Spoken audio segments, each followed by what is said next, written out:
Halo Sobat Persui, kembali lagi di Sudut Bincang Perspektif, podcast di mana kita berbicara santai namun penuh inspirasi. Bersama saya, host hari ini Iqbal, kita akan membahas terkait anak daerah prestasi internasional. Dan telah bersama kita narasumber yang luar biasa, istimewa, ini dia Bang Rahmat Syifa. Halo Bang, gimana kabarnya? Halo, alhamdulillah baik. Iqbal, gimana kabarnya? Baik. Alhamdulillah baik Bang. Gimana perjalanan ke studio hari ini Bang? Apakah lancar? Alhamdulillah baik-baik aja ya. Baik-baik belum aja. terlalu ramai.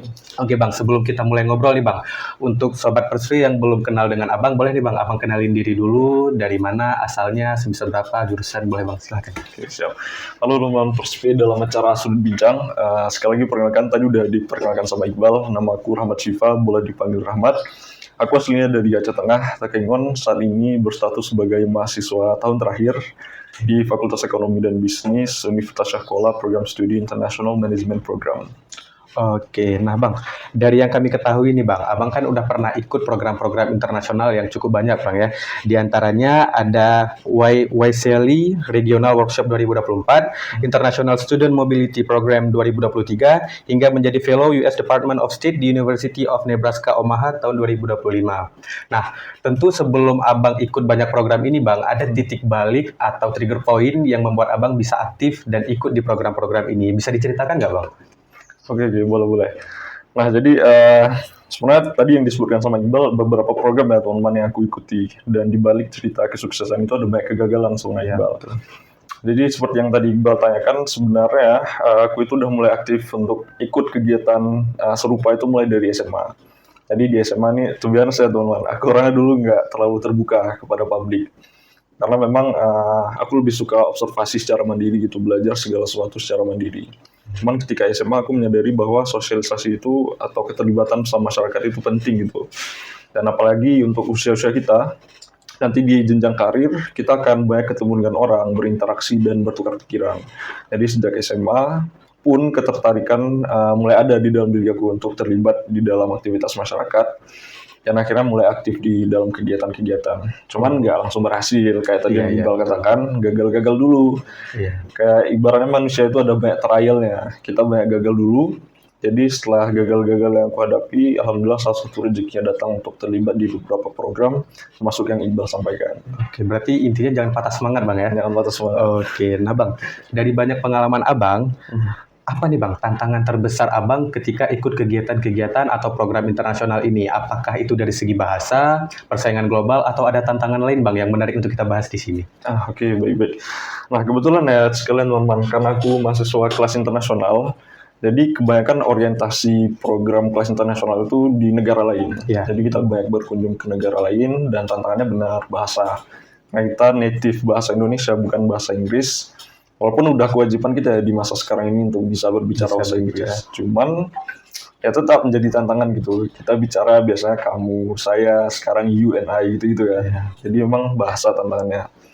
Kemudian perbedaan budaya juga ketika kita walaupun cuman kayak misalnya ke Malaysia atau ke Thailand, mungkin karakter masyarakatnya masih mirip, cuman dari segi kehidupan budaya itu cukup berbeda. Jadi kita cukup harus bisa menyesuaikan gitu. Kemudian ya terkait kesempatan. Jadi walaupun sebagai mahasiswa kelas internasional banyak kesempatan yang teman bisa dapatkan, pasti ada seleksinya gitu. Karena nggak mungkin ada 200 mahasiswa 200-nya berangkat gitu. Betul. Jadi persiapan secara akademik, non akademik, personal experience, akademik dokumen harus disiapkan semua untuk bisa terpilih dan akhirnya bisa berangkat. Oke, Bang.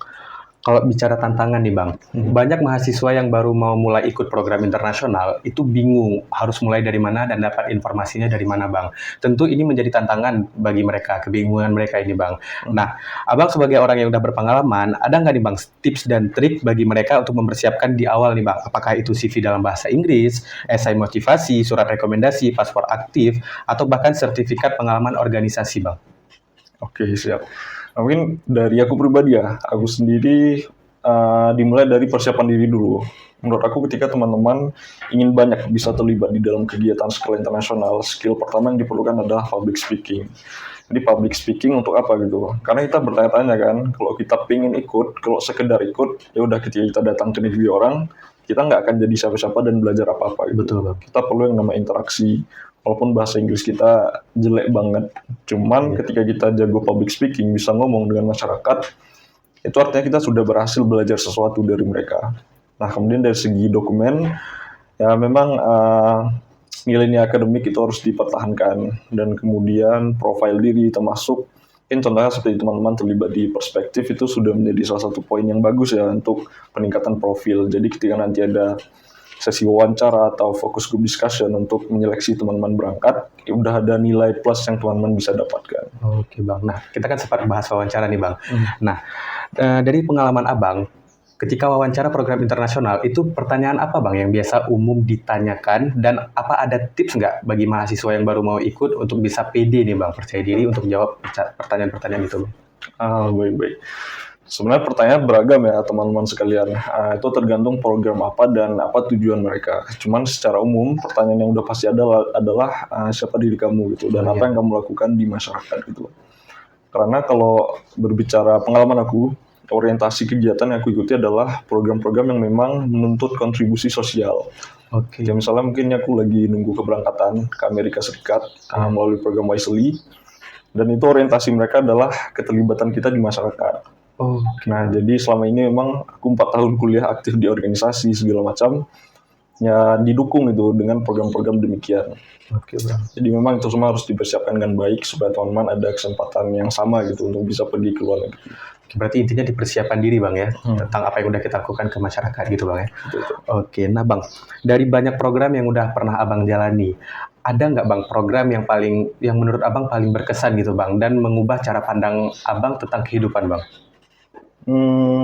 Kalau program paling berkesan, sebenarnya setiap program berkesan ya teman-teman, karena pasti ada orang baru dan sudut pandang baru yang kita dapatkan. Cuman kalau ditanya paling berkesan selama kuliah, aku ingat di tahun 2021. Jadi waktu itu aku baru beberapa minggu jadi maba di USK. Cuman alhamdulillah dapat kesempatan berangkat ke Turki. Itu baru pertama kali keluar negeri, semuanya serba ketidaktahuan. Dan aku jadi salah satunya delegasi dari Pulau Sumatera, dan aku di sana jumpa dengan anak-anak dari UI, ITB, IPB, dan lain-lain. Dan yang aku dapatkan adalah pola pikir kita berbeda gitu. Dan ternyata fakta bahwa kesenjangan dalam hal pendidikan itu benar teman-teman. Jadi kita yang belajar di daerah mungkin ya, contohnya Sumatera dan Jawa, itu beda gitu. Mereka ada sistem pendidikan yang mungkin lebih baik karena memang didukung geografis yang ibu kota di sana itu. Sedangkan kita yang di pulau kecil, bukan pulau kecil sebenarnya, pulau selain Pulau Jawa, Di luar Pulau Jawa Bang ya? kita tuh mungkin masih ada keterbatasan dari segi infrastruktur atau akses pendidikan, sehingga pola pikir kita terbatas. Dan itu sih yang paling berkesan ya, sehingga aku belajar bahwa sebenarnya walaupun kita datang dari daerah, kita tuh bisa belajar gitu dari mereka, sehingga suatu saat kita bertemu dengan orang baru, kita juga udah bisa sampaikan nih pendapat kita sebagai orang daerah, dan bisa bertukar pikiran dengan mereka. Oke, berarti ketika kita keluar negeri itu akan membuka pola pikir baru Bang ya, pola pandang hidup baru Bang ya. Oke, nah ketika Bang apply di program-program itu Bang, pasti kan nggak selalu diterima Bang, seperti yang Abang sampaikan tadi, pasti ada gagal-gagalnya dulu Bang. Nah, ketika Abang ngadepin kegagalan itu, apa yang Abang lakukan untuk bisa tetap bangkit dan terus menjadi pribadi yang lebih baik di program selanjutnya Bang? Program lain gitu Bang. Menarik. Kembali ke kegagalan lagi ya. Iya Bang. Aku selalu ingat ada satu kata-kata ya teman-teman, rejection is a redirection. Jadi ketika teman-teman gagal, itu artinya teman-teman sedang diarahkan ke tujuan yang lebih baik gitu.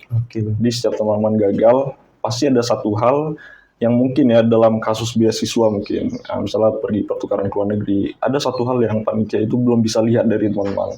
Entah teman-teman belum bisa merepresentasikan dirinya dengan baik, atau aspek kebahasaannya, atau aspek sosialnya. Jadi itu kita jadikan evaluasi ke depan, sehingga kita berhasil di program lainnya. Dan mungkin contohnya juga di program Wisely yang aku sedang persiapan berangkat, aku udah gagal 2 kali.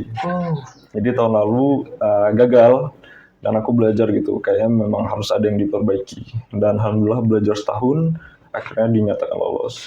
Berarti dari kegagalan itu kita belajar dan terus menjadi lebih baik Bang ya.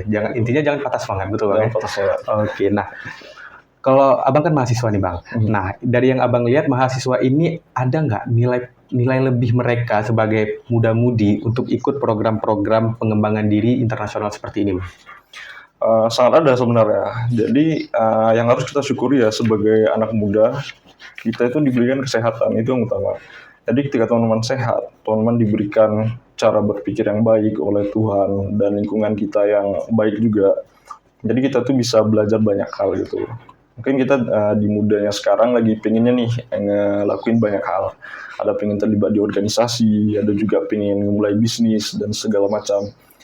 Itu semua nggak bisa kita lakuin kalau kita dalam keadaan tidak baik atau tidak sehat gitu. Jadi yang pertama energi pemuda itu luar biasa gitu, dan itu jangan disia-siakan.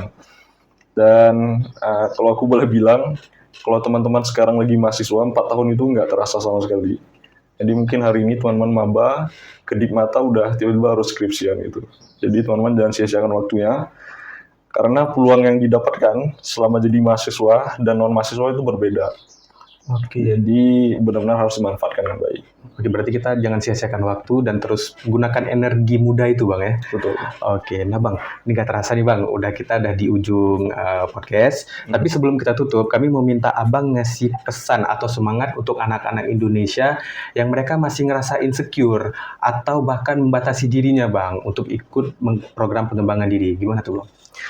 Oke, aku balik aja ke quotes yang tadi ya. Oke, betul. Rejection is a redirection. Jadi teman-teman, kayak tadi aku bilang, berdasarkan pengalaman aku, kegagalan itu pasti ada. Cuman apa yang kita harus pikirkan adalah respon kita terhadap kegagalan tersebut itu. Ada orang yang gagal, dia mundur, dia nggak mau lagi nyoba gitu. Dan itu hak dia, dan dia akan tanggung jawab Betul. atas keputusan itu di masa yang akan datang itu. Sedangkan untuk teman-teman yang memilih untuk belajar, evaluasi, dan bangkit lagi, itu adalah poin plus bagi teman-teman. Dan teman-teman harus bangga gitu, nggak semua orang punya rasa untuk bisa bangkit lagi dan coba lagi. Jadi itu aja sih teman-teman, kalau misalnya gagal, it's part of life, jangan pernah takut, karena apapun itu, siapapun itu yang gagal, bahkan orang-orang penting pernah gagal. Iya, betul. Mungkin kalau teman-teman tahu, kayak pendiri sosial media yang ramai sekarang, yang sangat famous, TikTok, Instagram, segala macam, baca-baca lagi banyak kisah kegagalan mereka yang bisa kita pelajari. Jadi rejection is a redirection. Oke, berarti dari kegagalan itulah kita harusnya bisa lebih kuat Bang ya. Ya. Oke, nah Bang. Oke Sobat Persue, itu dia podcast kita hari ini bersama Bang Rahmatus Syifa. Terima kasih Bang Rahmatus Syifa yang sudah meluangkan waktunya. Tentu di antara kesibukannya beliau sudah meluangkan waktu nih untuk berbicara dengan kita. Nah, tentu dari obrolan kita banyak banget pelajaran yang bisa kita ambil, entah itu kegigihan, ketekunan, dan rasa pantang menyerah nih kawan-kawan. Nah, semoga cerita hari ini bisa menjadi pemantik buat teman-teman untuk bisa terus mengembangkan dirinya. Selalu ingat bahwasannya dari manapun kita berasal, dunia tetap bisa kita tapaki. Saya Iqbal Farabi, host podcast hari ini, pamit undur diri. Nah.